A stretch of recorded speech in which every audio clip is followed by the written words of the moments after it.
La Bible révèle que la fin de toute chose est proche et que Dieu appelle tout homme à pouvoir se réjouir de la seconde venue de Jésus-Christ. L'objectif de cette présentation est de vous préparer à être du nombre de ceux qui gardent les commandements de Dieu et le témoignage, la foi de Jésus-Christ.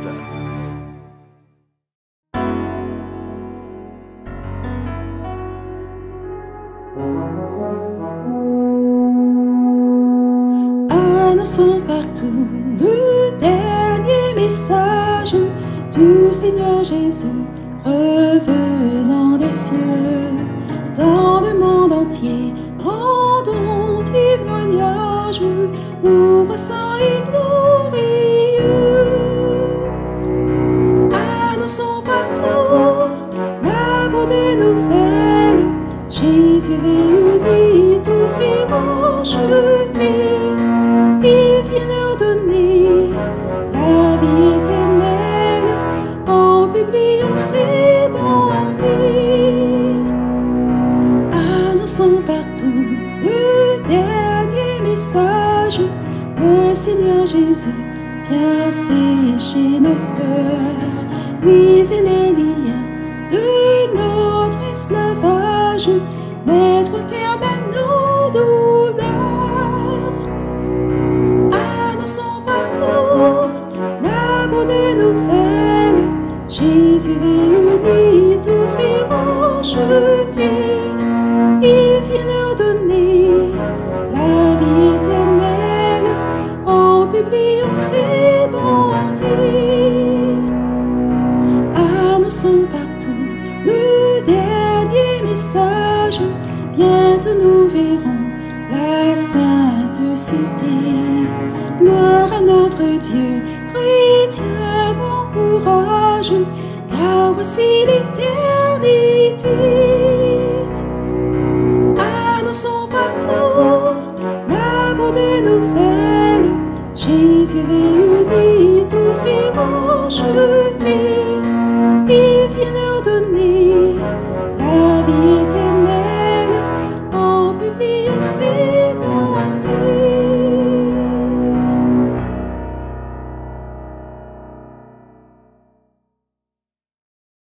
Je souhaite un très bon sabbat à tout un chacun et bienvenue dans le nom de notre Seigneur Jésus-Christ à ce moment, pour ce moment de partage de la parole, cet autre moment que nous avons en ce saint jour de sabbat. Et nous allons poursuivre notre série de présentations sur le livre du prophète Daniel. Et pour ce faire, et pour commencer cette présentation, je vous inviterai à pouvoir prendre avec moi la position qu'il convient pour la prière.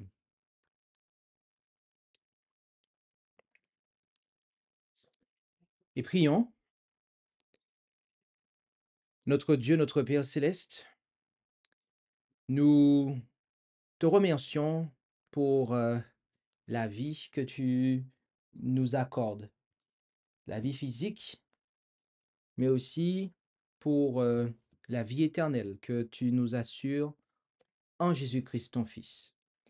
Et alors que nous désirons une fois de plus nous mettre à l'étude de ta sainte parole, alors que nous désirons une fois de plus considérer le livre de ton serviteur Daniel, eh bien, nous réclamons ta présence, nous réclamons ton Saint-Esprit afin que nous soyons conduits dans une compréhension salutaire du verset que nous allons considérer. Et nous te demandons cela dans le beau nom de Jésus, ton Fils. Amen.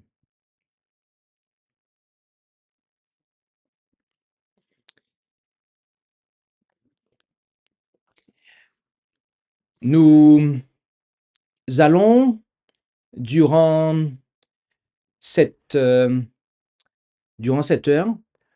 considérer la grande statue d'or de Nebuchadnezzar. Et il s'agira pour nous d'étudier simplement le premier verset du chapitre 3. Nous allons donc, durant cette heure, étudier le verset 1 du troisième chapitre du livre du prophète Daniel, la grande statue d'or de Nebuchadnezzar. Et le texte de base se lit donc comme suit. Le roi Nebuchadnezzar fit une statue d'or, haute de 60 coudées et large de 6 coudées. Il la dressa dans la plaine de Dura, dans la province de Babylone. Tel est donc le texte de base de cette présentation et c'est ce verset que nous allons étudier. Il nous est dit que Nebuchadnezzar est à l'action. C'est lui qui est à l'origine de l'érection de cette statue en or. Et la question que nous pourrions nous poser est pourquoi fait-il cela? Avec ce qui s'est passé, qui nous a été rapporté au chapitre 2, pourquoi fait-il cela? Qu'est-ce qui lui prend? Qu'est-ce qui lui prend?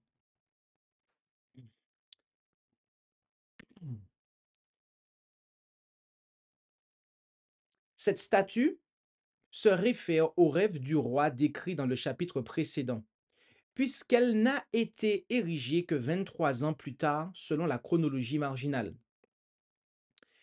Dans ce rêve, c'est-à-dire le songe, eh bien, la tête était en or, représentant le royaume de Nebuchadnezzar. Des métaux de qualité inférieure lui succédèrent, indiquant une succession de royaumes. Nebuchadnezzar était sans doute très satisfait que son royaume soit représenté par l'or, mais qu'un autre royaume lui succède n'était pas aussi réjouissant. C'est pourquoi, au lieu d'avoir simplement la tête de sa statue en or, il la fit tout en or, pour indiquer que l'or de la tête devait s'étendre à toute la statue, ou, en d'autres termes, que son royaume ne devait pas céder la place à un autre royaume, mais qu'il devait être perpétuel. Voilà la raison de cette action de la part de Nebuchadnezzar. Et nous aimerions ajouter et noter ou insister sur un point, alors que ce n'était pas une petite chose pour Nebuchadnezzar d'être la tête d'or de la statue qu'il a vue en songe, et qu'il aurait dû être reconnaissant à Dieu pour cela. Son esprit s'éleva avec sa condition, au point qu'il finit par estimer que c'était trop peu. Voilà ce que nous voulions aussi noter, ce point sur lequel nous voulions aussi insister. Puis, il nous est précisé, eh bien, les dimensions de cette statue. En effet, on nous dit qu'elle était haute de 60 coudées et large de 6 coudées. Qu'est-ce que cela représente? Puisque aujourd'hui, en France, en tout cas, en Occident, on n'utilise pas ces mesures-là. On n'utilise pas ces mesures-là. Alors, avant de pouvoir considérer un petit peu en image les dimensions de cette statue, nous voudrions considérer un commentaire qui mérite d'être lu ici, il est probable que la hauteur mentionnée ici, 90 pieds, donc là, c'est encore une autre conversion, selon l'estimation la plus basse, ne correspondait pas à la hauteur de la statue proprement dite, mais incluait également le piédestal. Il n'est pas non plus probable, je reprends, il n'est pas non plus probable que la statue elle-même, si tant est qu'elle ait été en or massif, elle aurait pu être recouverte de fines plaques joliment jointes à un coût bien moindre, sans que son aspect extérieur en soit altéré. Donc, voilà une clarification que nous voulions aussi apporter par rapport à cela. Et maintenant, est-ce que nous pouvons avoir, euh, par rapport aux mesures qui ont été données, des équivalences pour nous aujourd'hui? D'accord? On nous dit que, rappelez-vous, la largeur de la statue était de 6 coudées. OK? 6 coudées correspond en mètres à 2,9 m, d'accord? Presque 3 mètres. OK? Donc, lorsque vous prenez une, une berline aujourd'hui, eh bien, vous avez un peu plus de la moitié de cela qui est, qui correspond à cette largeur-là. Mais après, on nous dit que la hauteur était de 60 coudées. 60 coudées correspond à environ 28,9 mètres. Donc, on n'est pas loin d'une trentaine de mètres, si on arrondit. Et vous avez un peu plus de la moitié d'un Boeing. Vous avez un grand camion, d'accord? Je ne pourrais pas vous donner, j'ai pas, je ne me rappelle pas du tonnage, mais des grands camions, d'accord? Et une partie de la, d'un deuxième camion. Vous avez deux grandes baleines, ok? Et le museau ou la bouche d'une troisième. Vous avez deux grands bus, d'accord, de ville et le début d'un troisième et 1, 2, 3, 4, 5, 6 et le début euh, euh, d'un septième véhicule, d'accord, de ville. Donc voilà à quoi cela correspond 60 coudées. Et nous allons faire une comparaison de la taille d'une sélection des plus grandes statues au monde aujourd'hui. Il ne s'agit pas de la statue de l'Unité, qui fait 182 mètres. Il ne s'agit pas de la statue du Bouddha du Temple de la Source, qui fait 128 mètres de hauteur. Pas plus que la statue de la Mère Patrie, qui fait 85 mètres de hauteur. Ni même la statue de la Liberté, qui fait 46 mètres de hauteur. Alors, elle fait 46 mètres parce qu'on mesure son bras, mais si on mesure de la tête aux pieds, effectivement, ça se rapproche d'une trentaine de mètres. Une statue qui, à notre époque, correspond à cette statue qu'a érigée Nebuchadnezzar, eh bien, c'est celle du Christ Rédempteur au Brésil, qui fait 30 mètres, d'accord? Et donc, nous ne sommes pas loin de cela. Donc, lorsque vous voyez le Christ Rédempteur au Brésil, eh bien, dites-vous que c'était cette hauteur-là environ que faisait la statue qu'avait érigée Nebuchadnezzar dans la plaine de Dura. Et on nous dit donc qu'il l'adressa dans la plaine de Dura. Pourquoi c'est là qu'il a placé cette statue, cette image taillée? Eh bien, notons que la statue fut dressée dans la plaine de Dura, dans la province de Babylone. Dura était un nom commun en Mésopotamie pour désigner tout endroit entouré de montagnes ou d'un mur. La province de Babylone, et à laquelle on fait référence en Daniel 2, verset 48, était un emplacement proche de la ville de Babylone elle-même, à partir de laquelle Nebuchadnezzar dirigeait son royaume. Les archéologues ont mis au jour un grand carré de briques à environ 10 kilomètres au sud de Babylone qui pourrait avoir servi de base à cette statue. Cette base se trouvant au centre d'une vaste plaine, la hauteur de la statue aurait été donc impressionnante. De plus, sa proximité avec Babylone aurait servi de point de ralliement pour les fonctionnaires du roi. Donc, voilà, en somme, pourquoi eh bien, il dressa la statue dans la plaine de Dura. Et arrivé à ce stade, eh bien, il est temps pour nous de dresser des applications. Volontairement, je n'ai pas été conduit à comment dirais-je? Je n'ai pas été conduit à développer davantage que cela. Pourquoi? Parce que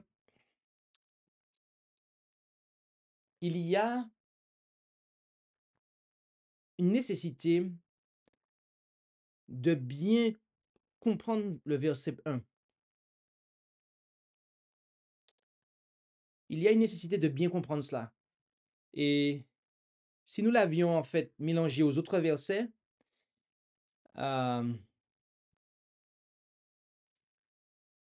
y aurait eu, comment dirais-je, une nécessité d'abattre, on va dire, des point par point, de manière à pouvoir avoir l'image voulue.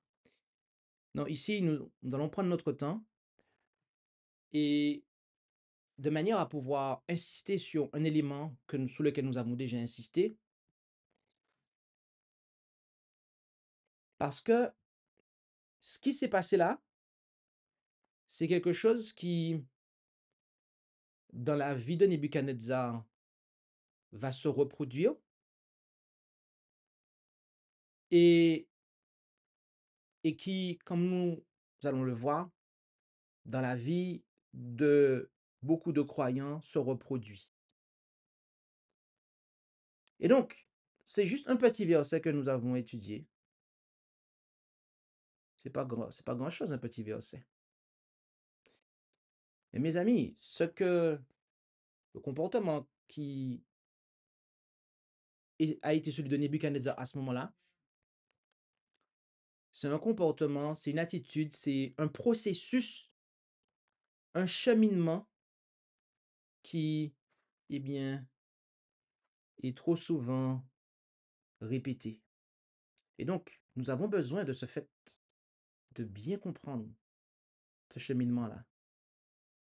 De manière à savoir si nous sommes dans ce cheminement-là, oui ou non. De manière à savoir si, eh bien, et comment, surtout, sortir de ce cercle-là.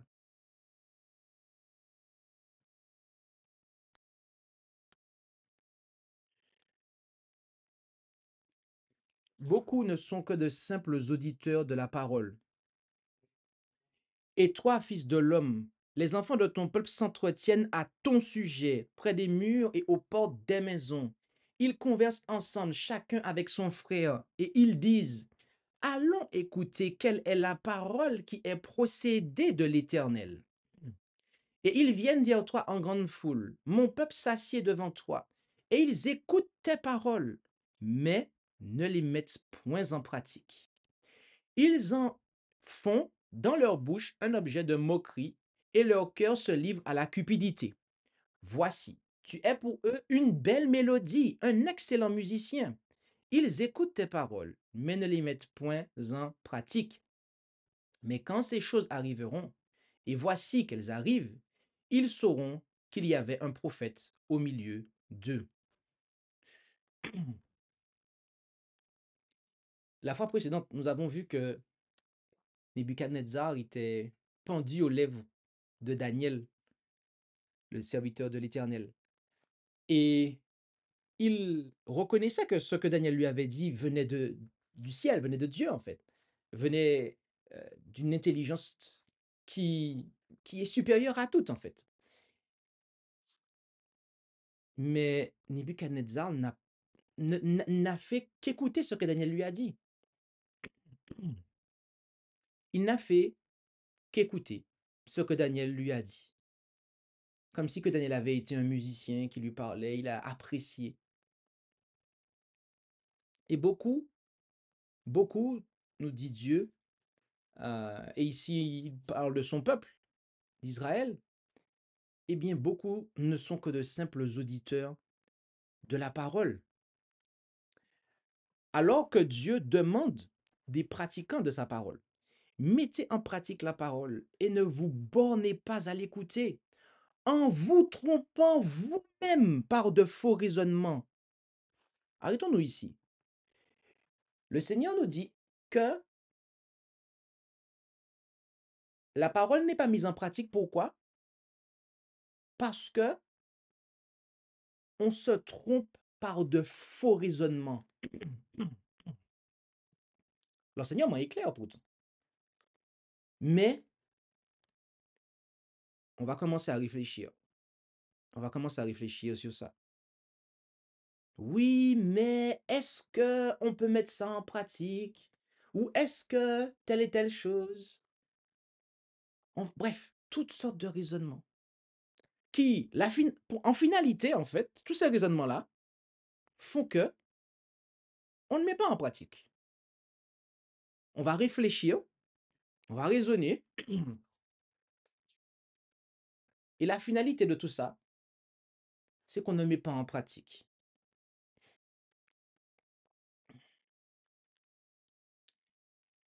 Car si quelqu'un écoute la parole et ne la met point en pratique, il est semblable à un homme qui regarde dans un miroir son visage naturel et qui, dès qu'il s'est regardé, s'en va et oublie aussitôt quel il était.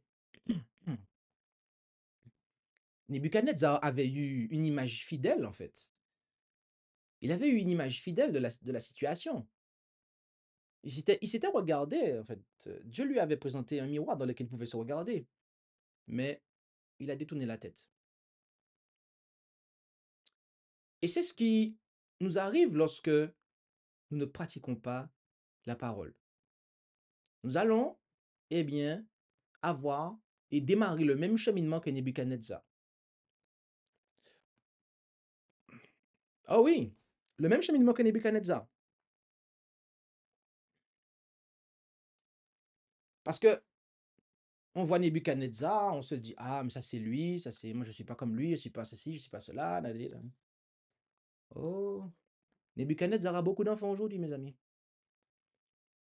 Nebuchadnezzar a beaucoup d'enfants et de filles aujourd'hui. Il a beaucoup d'enfants et de filles. Nul ne peut servir deux maîtres, car ou il haïra l'un et aimera l'autre, ou il s'attachera à l'un et méprisera l'autre. Vous ne pouvez servir Dieu et Mammon. Lisons-nous en Matthieu 6, verset 24. L'ambivalence dans l'adoration est quelque chose qui est impossible, bien-aimé. C'est pas possible. On pense que c'est possible, mais objectivement parlant, c'est pas possible. Nebuchadnezzar voulait, comme on l'a vu la fois précédente, il voulait continuer à pouvoir adorer ses dieux, et puis en plus ajouter le Dieu de Daniel. Toutes les nations, en fait, pensaient, sauf Israël, qu'ils pouvaient adorer leur Dieu plus le Dieu des autres. Nebuchadnezzar n'a pas fait exception à ça. Mais le fait est que ça ne sera pas possible. C'est soit tu vas t'attacher à l'un et mépriser l'autre, ou vice-versa. Mais aujourd'hui, c'est toujours la même chose. On a vu les faux dieux la fois précédente. On a vu.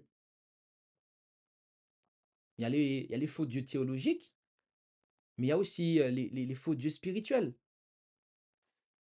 On a vu ça la fois précédente.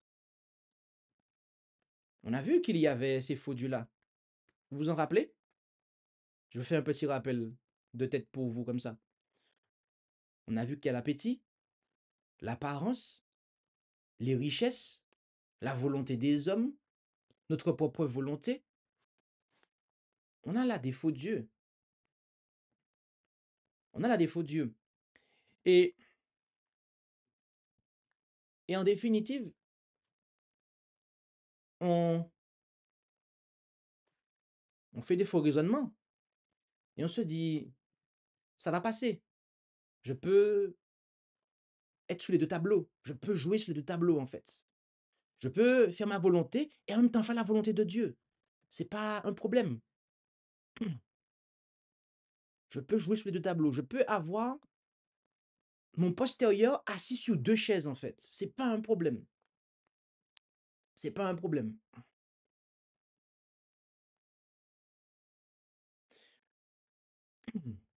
L'ambivalence dans l'adoration est impossible car l'adoration des faux dieux est toujours un piège pour l'âme. En effet, en Psaume 106, verset 36, il est dit, ils servirent leurs idoles qui furent pour eux un piège. Et voyez-vous ça? Dans les versets qui sont en bas, c'est la même chose qui est dite. Cela est répété. Et quand vous voyez un enseignement comme ça qui est répété, c'est que, mes amis, c'est quelque chose qui est absolument véridique et qui va toujours arriver. Parce que ça s'est toujours produit. C'est une règle, en fait. C'est une règle. L'adoration des faux dieux, qu'ils soient théologiques ou spirituels, appétit, apparence, richesse, la volonté des hommes, notre propre volonté, c'est toujours un piège, en fait. C'est toujours un piège. L'adoration des faux dieux est toujours un piège. Et ce fut un piège pour Nebuchadnezzar. Il a maintenu l'adoration des faux dieux alors que le ciel est intervenu pour l'éclairer. Qu'est-ce qu'il a fait? Il n'a pas tenu compte, il a continué. Eh bien, ça a été un piège pour lui, en fait. Ça a été un piège pour lui. Et ce sera la même chose pour tous les fils et les filles de Nebuchadnezzar aujourd'hui, en fait. Tous les faux dieux qu'on maintient et qu'on pense que ça va passer, quelque temps après, ça se vérifie. On tombe, en fait. On finit par tomber. Et en Ecclésiaste 8, verset 11, il est dit, parce que la sentence contre les mauvaises actions ne s'exécute pas promptement, à cause de cela, le cœur des hommes est plein du désir de mal faire.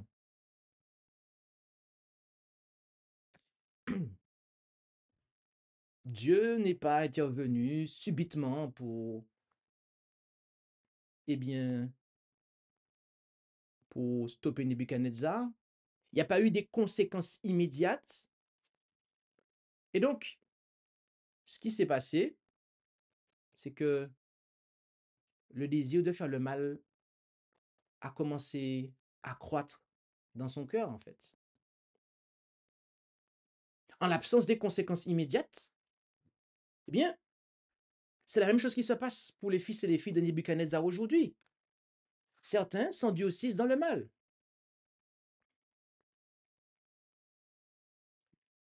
On joue sur les deux tableaux. On a toujours le postérieur assis sur deux chaises. On est dans deux adorations. Et on se dit que ça va passer. Mais au final de compte, on finit par s'endurcir dans le mal, en fait. En définitive, c'est nous qui payons en premier le prix, en fait.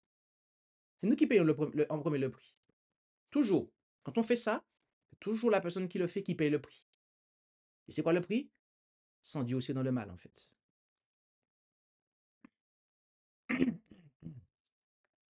Et ça arrive progressivement, hein. On ne s'en rend même pas compte, en fait. On ne s'en rend pas compte sur le coup. Parce qu'un piège, c'est pas quelque chose qui. C'est pas. C'est pas une poubelle, hein. On n'attrape pas. C'est bien avec du miel qu'on attrape des mouches. Donc c'est toujours quelque chose qui est attrayant, c'est toujours quelque chose qui nous donne envie de continuer à le faire.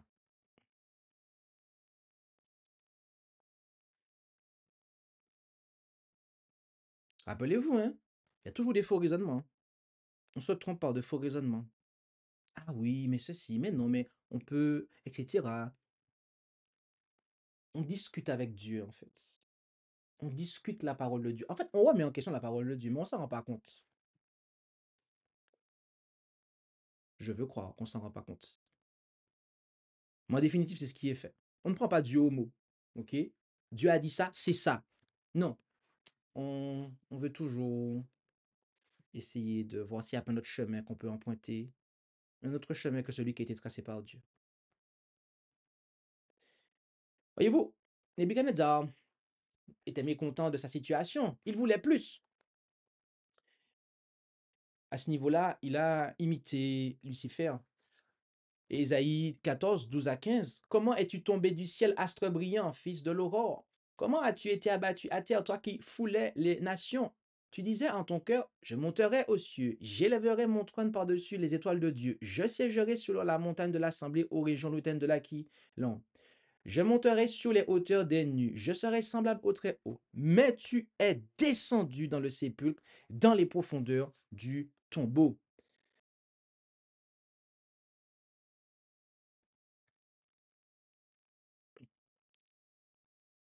Le mécontentement, l'insia- l'in- comment on dit, insatiable, l'insatiabilité, ok? Eh bien, ce fut la cause, l'une des causes de la ruine de Lucifer. Et c'est ce chemin-là aussi que Nebuchadnezzar a emprunté. Alors que le contentement, quant à lui, il élève. En effet, et Moïse consentit. Le verbe ici, qui est traduit par consenti, il a pour sens, eh bien, il s'est plu, dans le sens de se contenter. D'accord? C'est pour ça que je le mets ici. OK? D'ailleurs, la version King James nous le laisse comprendre très clairement. Et Moïse consentit à demeurer avec cet homme, autrement dit Jéthro, qui donna Séphora, sa fille, à Moïse. Moïse était quelqu'un d'important en Égypte, en fait. Il est allé se cacher dans un désert, chez quelqu'un qui vit à la campagne, OK? Et qui a des filles, mais il aurait pu trouver mieux que cela. Mais le texte nous dit que Moïse, il consentit à demeurer avec cet homme et il a accepté, eh bien, de prendre sa fille pour femme. D'accord? Moïse s'est contenté. Et parfois, c'est ce qui n'arrive pas, en fait. On ne se contente pas de ce qu'on a. Et du coup, bah, c'est comme ça que l'adultère finit par arriver. On passe, voilà, de... Non, le contentement, c'est ce qui élève. Et d'ailleurs, après, on voit qui est-ce qu'il est devenu dans le peuple de Dieu. Quelqu'un d'important. Pourquoi? Parce que l'une des premières leçons qu'il a apprises, c'est le contentement, en fait. Luc 3, verset 14. N'usez point de violence ni de tromperie envers personne, mais contentez-vous de votre paye. C'est ce que Jésus lui-même recommande. Qu'on se contente de ce qu'on a, plutôt que de faire violence et de tromper pour avoir plus.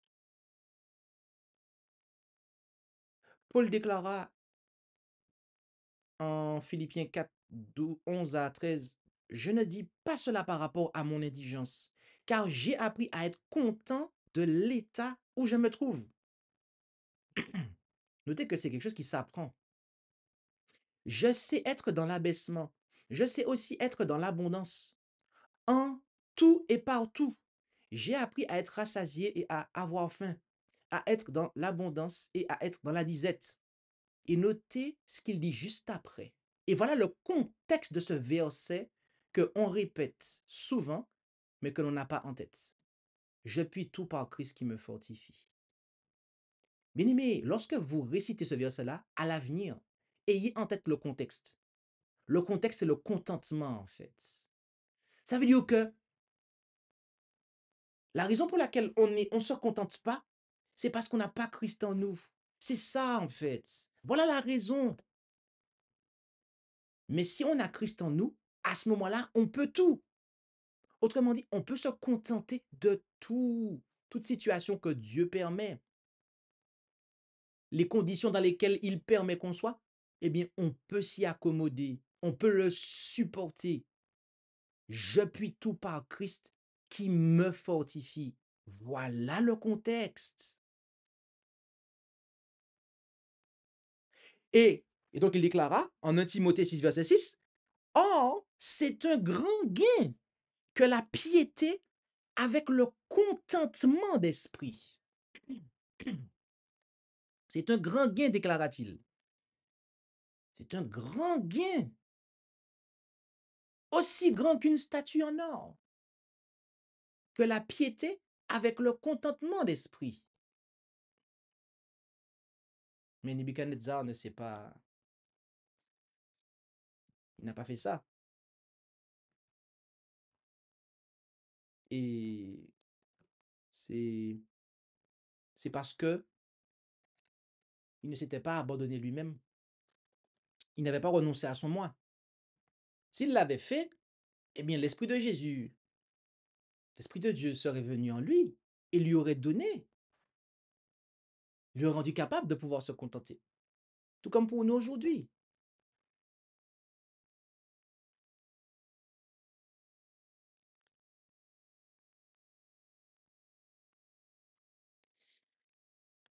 En Jacques 4, versets 6 et 7, nous lisons, au contraire, Dieu, donc, accorde une grâce plus grande. C'est pourquoi l'Écriture dit, Dieu résiste aux orgueilleux, mais il fait grâce aux humbles. Soumettez-vous donc à Dieu, résistez au diable, et il s'enfuira de vous. Malheureusement, Nebuchadnezzar, il voulait il voulait conserver son moi, son orgueil.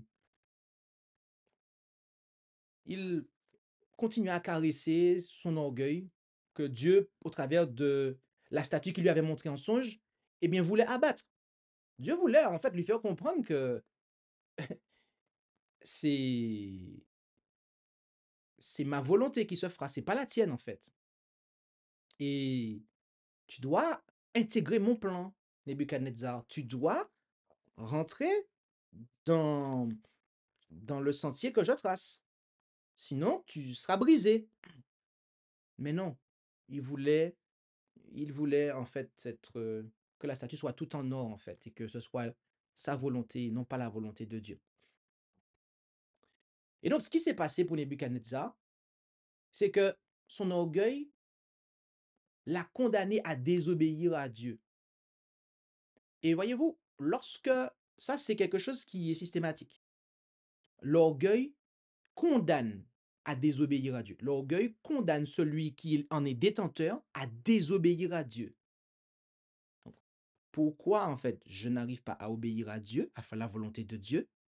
C'est à cause de mon orgueil. C'était ça pour Nebuchadnezzar. Mais ça ne s'arrête pas là.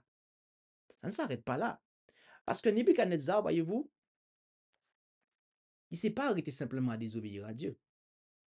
Après ça, et comme on va le voir, il est devenu un instrument entre les mains du diable, en fait, pour persécuter, ok, eh bien, le peuple de Dieu, pour persécuter ceux qui sont fidèles. Donc, l'orgueilleux se condamne à désobéir à Dieu et à être un instrument du diable. Bien aimé, ne pensons pas que en essayant de trouver une position pour avoir notre postérieur assis sur deux chaises ou en essayant de jouer sous les deux tableaux, ne pensons pas que on pourra rester neutre en fait. Ne pensons pas que on pourra rester gentil et bien et puis continuer à faire le bien autour de nous en fait. Ça, ça c'est dans notre tête que ça se passe. Ça, c'est une utopie, en fait. Dans la réalité, l'orgueilleux, c'est-à-dire celui qui ne laisse pas la place à Jésus, il se condamne à désobéir à Dieu. Et à force, il devient un instrument entre les mains du diable.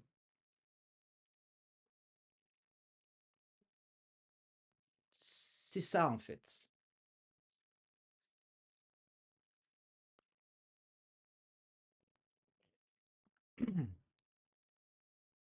Alors, qu'est-ce qui est nécessaire? Jésus déclara en Luc 9, verset 23, « Si quelqu'un veut venir après moi, qu'il renonce à lui-même, qu'il se charge chaque jour de sa croix et qu'il me suive. » Bien-aimé, un renoncement quotidien et volontaire au moi était impératif de la part de Nebuchadnezzar pour, eh bien, pouvoir faire la volonté de Dieu. Mais malheureusement, ce n'est pas ce qu'il a entrepris. Et aujourd'hui, c'est pareil. Un renoncement quotidien et volontaire à nous-mêmes, au moi, eh bien, cela est impératif pour suivre Jésus. Le renoncement quotidien et volontaire au moi est impératif pour suivre Jésus. Vous savez, parfois, on pense, on pense qu'on peut arrêter de pécher progressivement. D'ailleurs, aujourd'hui, j'aurais même pas dû donner ce message-là, en fait. Mais bon, il y a un autre message que Dieu m'avait mis à cœur de donner aujourd'hui. Mais ce message va arriver bientôt. Il va arriver bientôt. Il est en cours de préparation ou d'amplification. Et justement, il va porter sur ça. Parfois, on pense que on va progressivement arrêter de pécher. Et là-dessus, je vois déjà certains commencer à faire des réflexions. Oui, mais qu'est-ce qu'il dit là?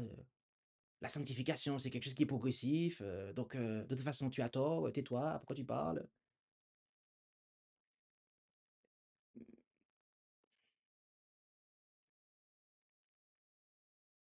Je pense que il y a des concepts qu'on a mal compris, en fait. Quand on parle de la sanctification qui est progressif, rappelez-vous que la sanctification vient après la justification. D'accord? Et quand on parle de sanctification, on n'est pas dans le péché, en fait. Sauf que nous, on a en tête que la sanctification, qui est l'œuvre de toute une vie, eh bien, c'est quelque chose qui se passe dans le péché, en fait. Sauf que ce n'est pas le cas, en fait.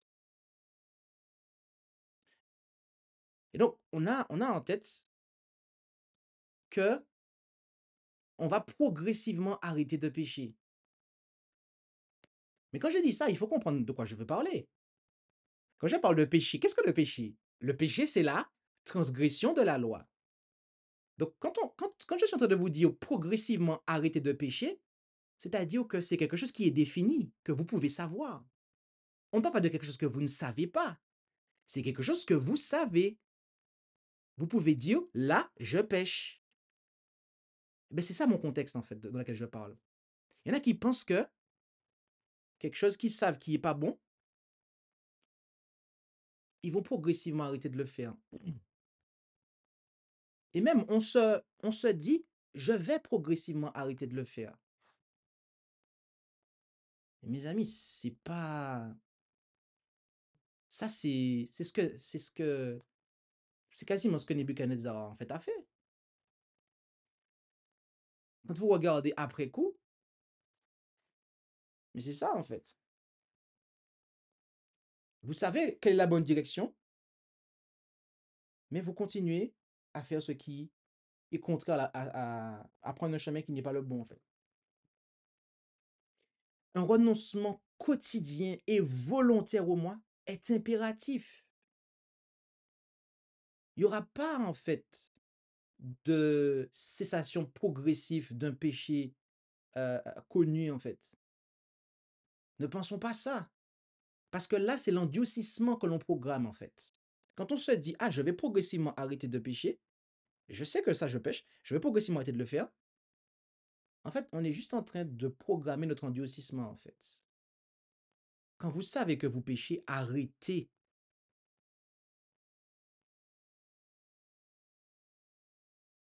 Comment ça arrêter? Mais je ne peux pas arrêter. Amen, tu ne peux pas arrêter. C'est vrai. Mais je vais plutôt par ce qui me fortifie. Si tu laisses Jésus venir dans ta vie, eh bien là, tu vas arrêter de pécher. Mais comme tu maintiens le moi, comme cette idole est toujours en train de trôner sur ton cœur, et que Jésus donc ne peut pas venir, tu es sans force. Et du coup, c'est un cercle vicieux en fait. Donc je continue à pécher, mais tout ça pourquoi? Parce que Jésus n'est toujours pas dans mon cœur, et le moi est toujours au contrôle, donc je continue à pécher, et je fais le même péché, le même péché, le même péché, et je me dis que je vais progressivement arrêter de pécher, mais jamais je laisse Jésus venir dans mon cœur en fait. Vous comprenez le problème? Ça ne fonctionne pas comme ça en fait. Ça, c'est le plan Nebuchadnezzar en fait. Ça, c'est le plan Nebuchadnezzar. Mais le plan de Jésus, il est différent. La lumière brille sur nous, on renonce à nous-mêmes tous les jours sur ce point-là. Et à ce moment-là, on fait la volonté du Seigneur. On laisse le Seigneur nous fortifier. Pourquoi? Parce qu'on a résolu de ne plus emprunter des mauvais sentiers, mais de faire la volonté du Seigneur Jésus. Et ça, c'est une décision que l'on répète tous les jours. Parce que le moi est toujours là. Il va toujours... il y a une résurrection perpétuelle du moi, en fait, qui est toujours là. Vous renoncez, mais il revient à la charge. C'est pour ça qu'un renoncement quotidien et volontaire au moi est impératif. Et bien aimé, voilà ce que Dieu voulait pour Nebuchadnezzar. Mais comme on va le voir, malheureusement, il n'a pas compris ça et il n'a eu cesse de répéter, répéter la même chose. Jusqu'à un point où Dieu a mis un holà radical sur lui. Radical. Mais ne prenons pas le cas de Nebuchadnezzar comme devant nécessairement nous arriver. Parce qu'on peut se dire, ah, mais je peux continuer, et puis Dieu va m'humilier en public, et puis à ce moment-là, si on veut être humilié en public, c'est un choix aussi. C'est un choix aussi. Mais c'est pas obligé que Dieu arrive à bout de notre moi en nous humiliant en public, hein. On peut aussi faire comme Pharaon et puis ne jamais en fait renoncer. Ne pensons pas que ce qui arrive à Nebuchadnezzar, c'est ce qui va nécessairement nous arriver, hein. Ah non, Nebuchadnezzar, c'est un tison arraché du feu. Mais la plupart des cas dans la Bible que vous regardez, quand ils ont fait ça, ils se sont rendus aussi, en fait. Et c'était irrécupérable.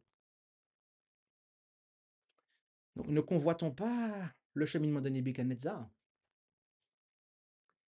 Et donc, plaise à Dieu que nous puissions comprendre ces choses afin que la volonté de Dieu soit accomplie dans notre vie. Amen. Nous allons avoir le moment de questions-réponses. Et si vous avez des questions en rapport avec cette présentation, n'hésitez pas.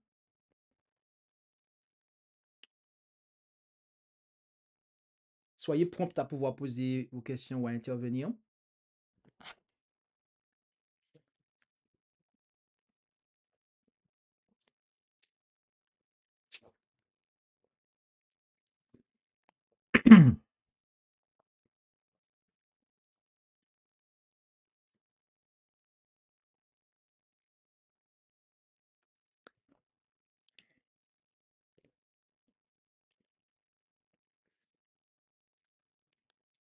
Donc, je répète, nous sommes arrivés au moment de questions-réponses. Si vous avez des questions en rapport avec cette présentation, n'hésitez pas à pouvoir les poser, dans le chat de la webconférence ASJH 1989 de France et elles seront, elles seront en fait traitées. Soyez prompt à le faire, s'il vous plaît.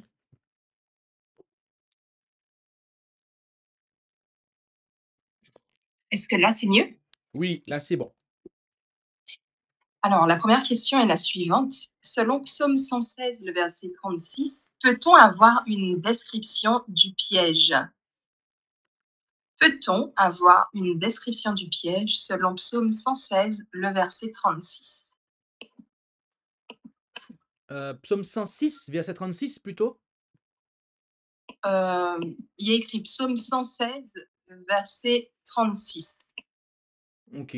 Alors, le psaume 116, verset 36 ne parle pas de piège, c'est le psaume 106, verset 36 qui parle de piège. Bon, je présuppose que, enfin, je suppose que c'est une erreur de chiffres.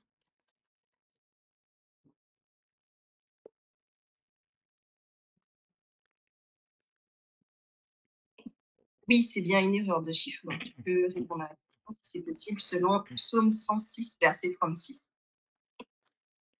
OK, il y a pas de souci. Donc, psaume 106, verset 36. Heu, description du piège.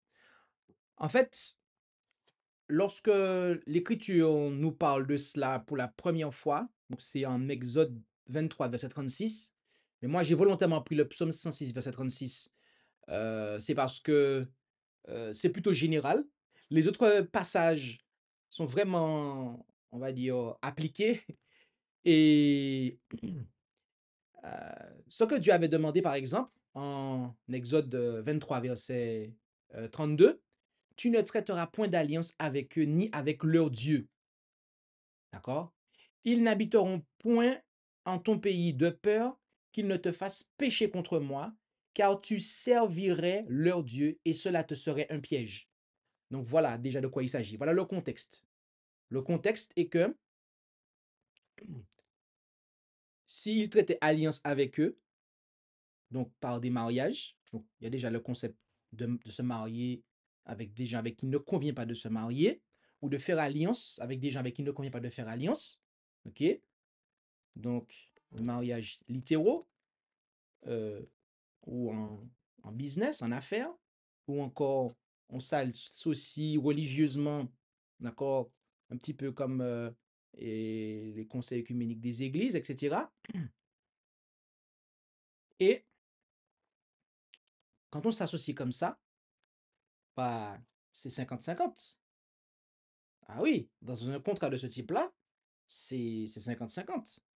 Et donc, comme la personne a autant de poids que nous, eh bien, elle peut nous influencer. Et donc, on va, en fait, eh bien, être conduit à ne pas faire la volonté de Dieu. Et au départ, on se dit, oui, mais on va l'influencer, on va changer, on va... Et c'est comme ça que faux raisonnement. Voilà, ça c'est un faux raisonnement typique. D'accord? Mais au final, le compte, ça n'arrive pas. Donc, excusez-moi, lorsque euh, on tolère, en résumé, dès que l'on tolère la fausseté, on finit par être piégé par elle, en ce qu'on va se détourner de la vérité. C'est ça en définitive. D'accord? Ça, c'est une science exacte. Dès qu'on tolère la fausseté, on va finir par se détourner de la vérité. Le piège, c'est qu'on va finir par se détourner de la vérité, en fait. Je ne sais pas si ça a pu aider.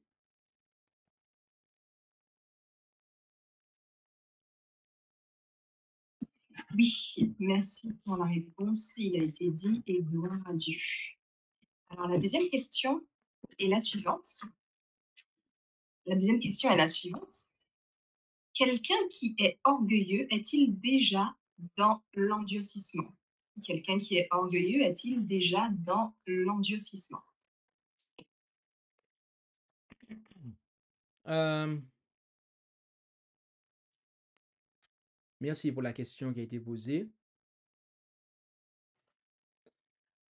Euh,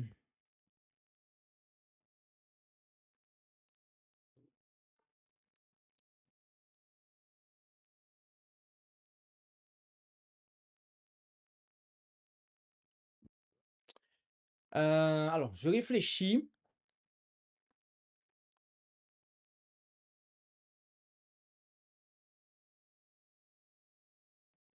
Euh, il me serait difficile de dire que quelqu'un qui est orgueilleux est déjà endurci. Euh,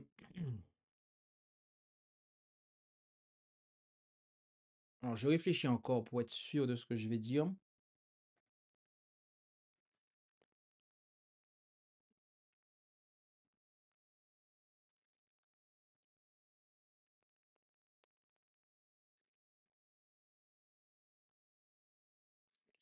Euh, Excusez-moi.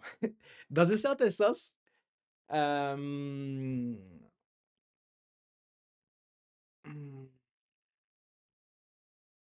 on pourrait considérer que l'orgueil est une forme ou un degré d'endurcissement. Euh,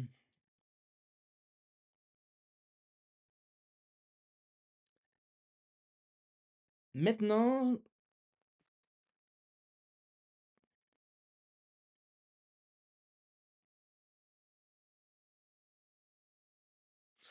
ouais, on pourrait considérer que c'est une forme ou un degré euh, d'endurcissement.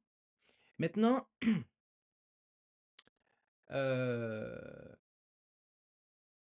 quand on parle d'endurcissement, euh, cela sous-tend une gradation, ok?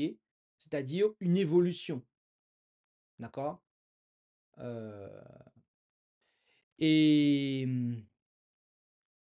donc, on peut avoir, naturellement parlant, un orgueil, euh, mais sans pour autant être endurci de façon irrémédiable, d'accord? Donc, disons que arrivé au stade où vous et moi nous en sommes, le problème n'est pas tellement l'orgueil. Le problème est le fait de refuser de se débarrasser de cet orgueil. Voilà. Donc, parce que Jésus, il nous sauve du péché. Donc, au stade où nous en sommes, euh, la fatalité, c'est pas, euh, je sais pas si on arrive à me comprendre quand je dis ça. La fatalité, c'est pas en fait euh, le péché en soi. Et ne croyez pas que je suis en train de dire que le péché ne conduit pas à la mort, c'est pas ça. Mais c'est est-ce que on, oui ou non, on veut en finir avec ça en fait. C'est ça la fatalité. Et si on décide de ne pas en finir, à ce moment-là, la fatalité qui est attachée au péché s'attache à nous en fait. Donc je ne sais pas si j'ai répondu à la question.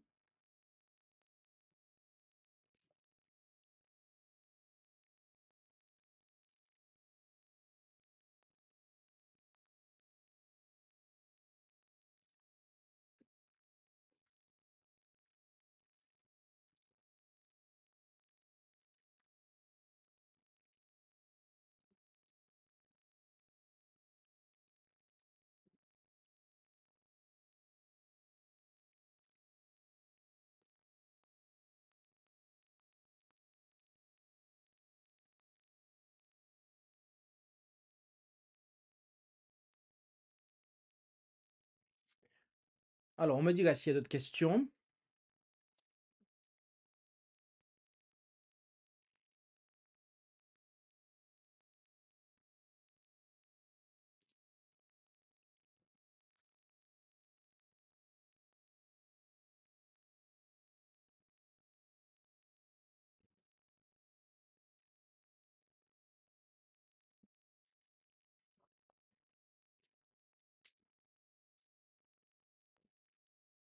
Alors, on attend pour voir s'il y a d'autres questions.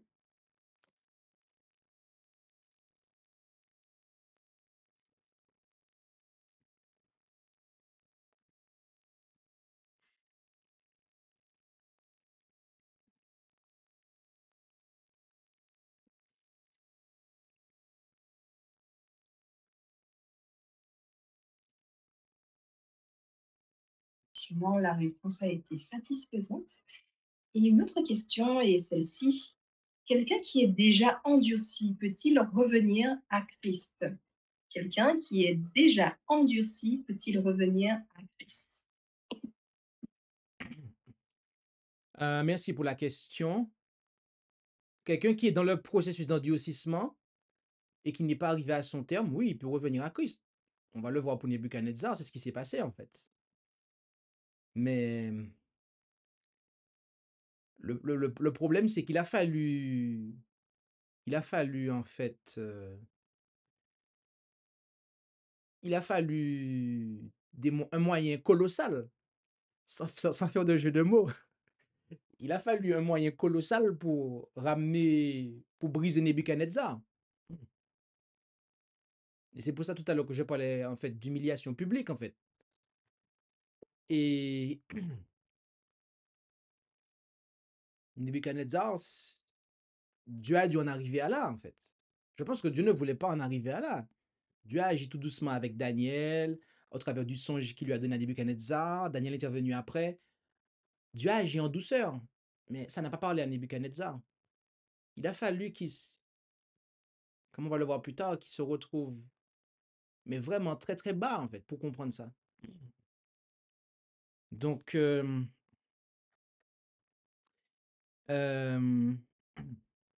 oui, quelqu'un qui est déjà endurci, qui est, c'est-à-dire dans le processus d'endurcissement, mais non complété, il peut revenir à Christ.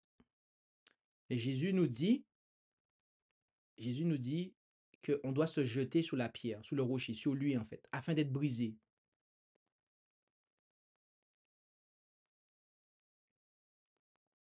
Ok? Et donc, voilà. Je sais pas si ça répond à la question.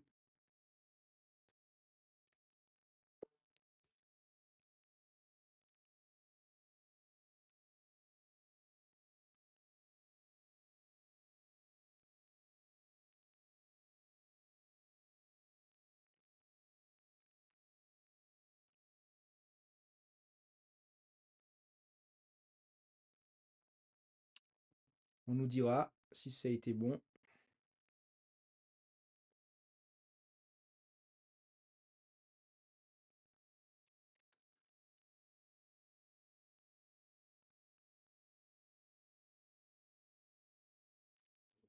Alors, j'attends qu'on nous fasse un retour, qu'on nous verbalise le retour surtout.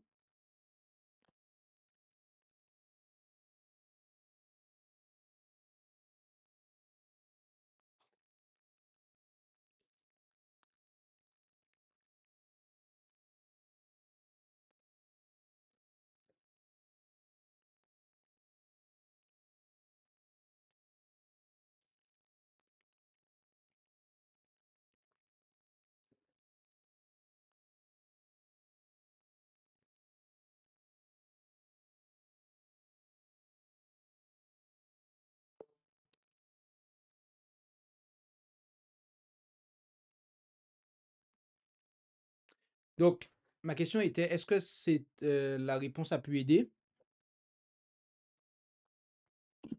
Oui, la réponse a été satisfaisante. Et une autre question est celle-ci. Ne sommes-nous pas tous des orgueilleux? Ne sommes-nous pas tous des orgueilleux?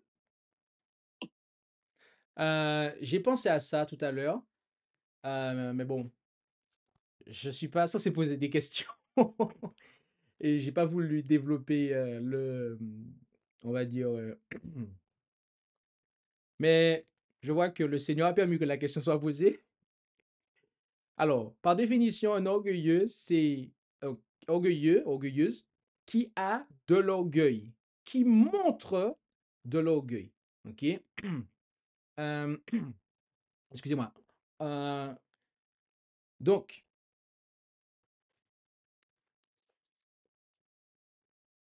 l'orgueil revient à parler du moi, d'accord?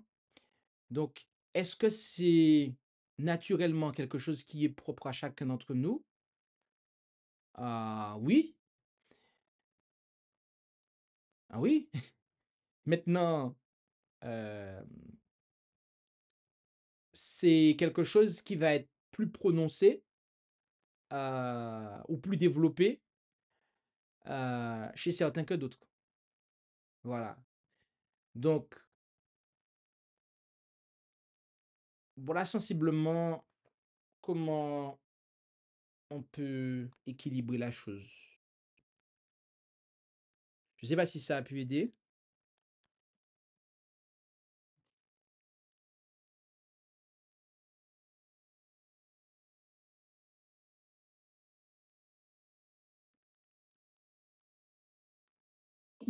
Oui, la réponse a été satisfaisante et il n'y a pas d'autres questions pour l'instant. OK, alors soyons prompts pour poser des questions afin que s'il n'y en a pas, on puisse, amener le moment à son terme. Quand même une question qui est la suivante. Est-ce que pour une personne qui est orgueilleuse, qui est un instrument du diable, est-ce que Dieu reconnaît cette personne comme lui revenant ensuite à lui, malgré ce comportement? Est-ce qu'une personne qui est orgueilleuse, instrument du diable, est-ce que Dieu la reconnaît comme revenant à lui malgré ce comportement? OK, merci pour la question. Alors, je vais apporter une clarification dans la question, hein. Alors, est-ce que pour une personne qui est orgueilleux au point d'être un instrument du diable? D'accord? Je précise ça parce que c'était ça que j'ai dit tout à l'heure, c'est-à-dire que l'orgueil conduit à la désobéissance et cela après conduit après à devenir un instrument du diable. Donc, je suis obligé de clarifier la question, sinon la question ne peut pas être, on ne peut pas y répondre en fait. Voilà. Donc, est-ce que pour quelqu'un qui est orgueilleux au point d'être un instrument entre les mains du diable, est-ce que Dieu reconnaît cette personne? Alors, est-ce que Dieu reconnaît ces personnes? Lui reviendra à lui malgré leur comportement. Alors, je dois avouer que j'ai du mal à comprendre la dernière partie de la phrase. Est-ce que Dieu reconnaît ces personnes? Lui reviendra à lui. Euh, Sincèrement, je ne veux pas chipoter. Euh, c'est juste, est-ce qu'on peut me clarifier ça? Parce que j'ai pas envie de partir dans tous les sens, en fait. Et du coup, dire des choses qui seraient inutiles, en fait. Donc, si on peut me clarifier là. Ouais. Est-ce que Dieu considère cette personne qui est potentiellement cet instrument du diable comme revenant vers lui malgré ce mauvais comportement? Est-ce que Dieu le regarde, le voit comme il ne peut pas en être repentant? Voilà. Je prends le cas un cas qui me vient à l'esprit comme ça. Euh, on prend le cas de Paul, d'accord? Lorsque Paul était en train de faire ce qui était mal, Saul, d'accord? Lorsqu'il était en train de faire ce qui était mal, quand il était en train de faire ce qui était mal, est-ce qu'il était, est-ce qu'il était en train de revenir à Dieu? Est-ce que, ah, ok, on a clarifié la question. Donc, est-ce que cette personne, malgré ce comportement, il finira à accepter? Bah, justement, je prends le cas de Paul. OK? Euh, c'est lorsque Paul a pris conscience et qu'il a pris il a fait ce choix de renoncer à lui-même, que là, il était en train de revenir, d'aller vers Dieu. D'accord? Mais quand la personne est en train d'être un instrument du diable, on peut pas dire on peut pas dire qu'elle est, de son point de vue à elle, qu'elle est en train d'aller vers Dieu. Dieu a un plan pour elle. Dieu a un plan pour tout le monde d'ailleurs. Quel que soit euh, toutes les personnes qui sont, on va dire, des instruments entre les mains du diable, Dieu a un plan pour elles en fait. Dieu voudrait les voir en fait, eh bien, se détourner du service du diable pour, eh bien, être à son service. Et ça, c'est quelque chose qui est formidable. Et on peut dire amen à Dieu pour ça. Maintenant, vous et moi, on ne le sait pas. On ne sait pas ce qui va advenir. Donc, en l'état actuel des choses, l'individu, dans l'état actuel des choses, dans son service pour le diable, elle est pas là, elle est en fait au service du diable en fait. Voilà. On va pas dire qu'elle est au service de Dieu parce que non, on va pas voiler les choses. Donc maintenant, est-ce que toute personne qui est devenue un serviteur du diable finira systématiquement? Ben non. Ben, il y a des cas, on a pris le cas. Hein. On a vu Judas, on a vu Pharaon, on a vu différents. Ils se sont pas détournés en fait. Donc, c'est pas systématique. C'est ce que je disais en fin de présentation. C'est pas systématique en fait. Je ne sais pas si ça a pu aider.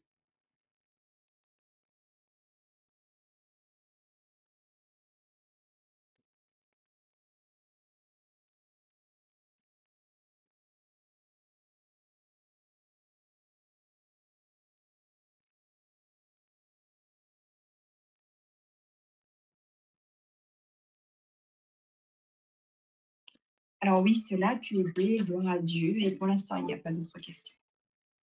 Ok. Alors, soyons prompts, s'il vous plaît, à poser les questions de manière à ce qu'on puisse amener le moment à son terme. Merci. Alors, dernier appel. Et après cela, s'il n'y a toujours pas, on va clôturer. Très bien. Eh bien, nous allons clôturer ce moment. Et avant, nous allons prendre le chant-thème.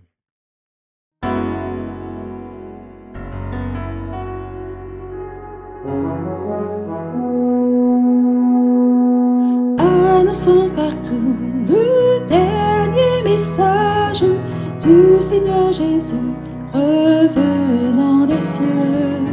Dans le monde entier, rendons témoignage au roi saint et glorieux. Annonçons partout la bonne nouvelle. Jésus réunit tous ses rachetés. Il vient leur donner la vie éternelle en publiant ses bontés. Annonçons partout le dernier message. Le Seigneur Jésus vient sécher nos pleurs, briser les liens de notre esclavage, mettre un terme à nos douleurs. Annonçons partout la bonne nouvelle. Jésus réunit tous ses rachetés. Il vient leur donner la vie éternelle en publiant ses bontés.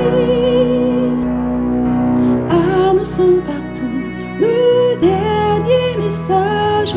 Bientôt nous verrons la sainte cité. Gloire à notre Dieu, chrétien, bon courage, car voici l'éternité. Annonçons partout la bonne nouvelle. Jésus réunit tous iront jeter. Il vient leur donner la vie éternelle en publiant ses bontés.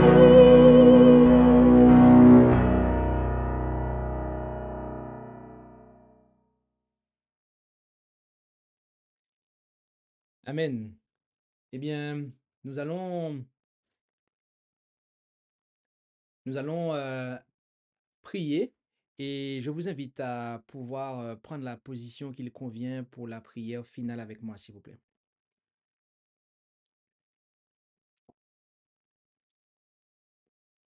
Prions. Notre Dieu, notre Père céleste, nous voulons te remercier pour ce moment que nous avons passé dans l'étude de ta parole. Et tu nous montres à quel point il est important de ne pas nous contenter de lire, d'étudier ta parole et de l'apprécier, mais de la mettre en application. Car si nous ne la mettons pas en pratique, à cause de faux raisonnements que nous aurons tenus pour ne pas justement la mettre en pratique, eh bien, nous serons conduits à être piégés par ce que nous n'aurons pas voulu abandonner. Nous serons conduits à nous détourner de la vérité, contrairement à nos espérances initiales. Aide-nous à comprendre que l'absence de conséquences immédiates à nos mauvaises actions, eh bien, n'est pas un encouragement pour continuer, mais au contraire, trop souvent, on s'enduit aussi dans le malin parce qu'il n'y a pas de conséquences immédiates à nos transgressions. Aide-nous, Père Céleste, à pouvoir cultiver le contentement. Puisse Jésus en nous aider à pouvoir nous contenter des choses que nous avons. Et puissions-nous réaliser que notre moi, s'il n'est pas quotidien, si on n'y renonce pas quotidiennement, eh bien, pour laisser la place à Jésus, si ce choix n'est pas fait au quotidien, eh bien, nous serons conduits à te désobéir et, en définitive, à servir le malin. Alors, nous voulons, Père Céleste, comprendre ces choses et nous voulons, par-dessus tout, au-delà de tout cela, eh bien, renoncer quotidiennement à nous-mêmes afin de pouvoir faire ta volonté et uniquement ta volonté et non celle du malin. Bénis chacun d'entre nous, Père Céleste, et nous t'en prions dans le beau nom et par les mérites de Jésus. Amen. Merci d'avoir écouté cette présentation avec intérêt. Pour plus d'informations, consultez notre site internet lereste.org et suivez-nous sur Facebook ainsi que sur YouTube à @lereste. Vous pouvez aussi nous contacter par email à info@lereste.org ou par téléphone au +33 6 12 60 13 69.